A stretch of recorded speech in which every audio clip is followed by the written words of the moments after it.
It's really like one of the most special experiences that you can have while you're at college, in that it's so cross-cultural and so fresh. These people are so fresh to America that they have a perspective on things that we'll never have. You just sit there and you listen to them and you take from them really what they have to say to you. The Refugee Project is unique because it's a one-day experience. It's not a service project like a lot of urban involvement ministries are. It's just you being immersed in their culture. And at a school like SPU, where it's oftentimes is difficult to get outside the typical white culture that we're here on campus, the Refugee Project is a great way to do that in a short period of time. I'm doing the Refugee Project because SPU's already stretched me a lot in my view of ministry. And I want to do it to understand different perspectives from people who come from different situations and cultures. There's certain groups of them that in their particular situation, they have no, quote, durable solution to their problem. For example, right now, one of the groups we're getting are Hutus. They're called the 1972 Burundians. Since 1972, there was a war then that pushed them into another country. They've been moving around ever since. They are not able to go home to Burundi because of some political issues related to this group in particular. The people in Burundi do not accept them, and they also lost their farmland. The farmland is scarce there, and they've even forgotten how to farm anyway, in all the years they've been on, moving from camp to camp. So there's no really, they'll just starve. There's no place for them to go where they can make a life for themselves. So they're starting to be resettled here. You will be going outside the door. You will be refugees entering a refugee camp with the history that you have as a family. You will be going to 3 places that are marked on the map. One of them is a feeding station, one of them is a State Department interview, and another is the medical screening clinic. Then she split us into different groups, and each group was to be a different family. And I was in an Afghani family, and what we did was we went to 3 different stations and we had to memorize our family history, and we had to memorize how old each person was and who spoke English, who had education, etc.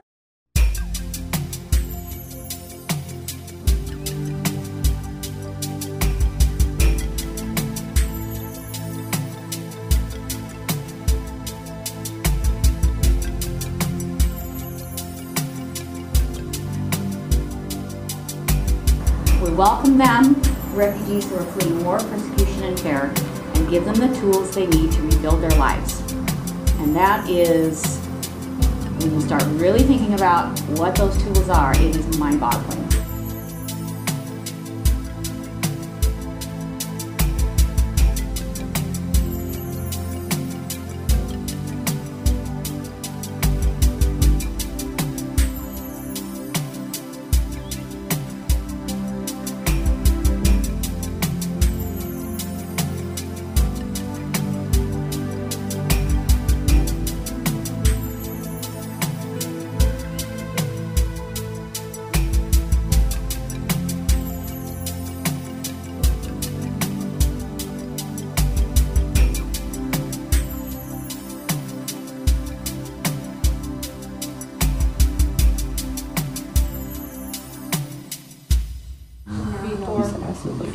General questions about like who we were, why we came here, our names, like what we plan to do. What happened to our family? Women, men, And then he took us aside like one-on-one and talked to us.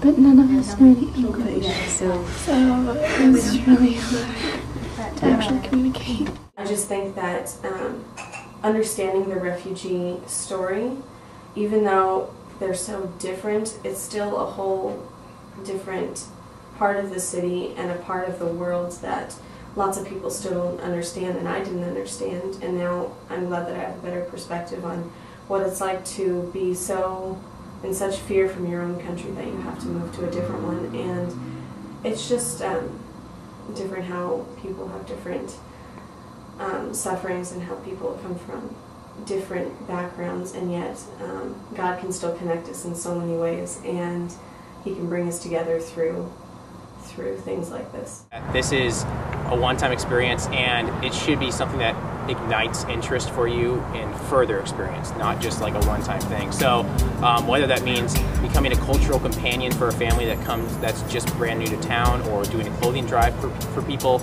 or simply sitting down once a week and having a meal with these people, I want it to be something that provokes more interest in the plight of refugees and just in other cultures in general.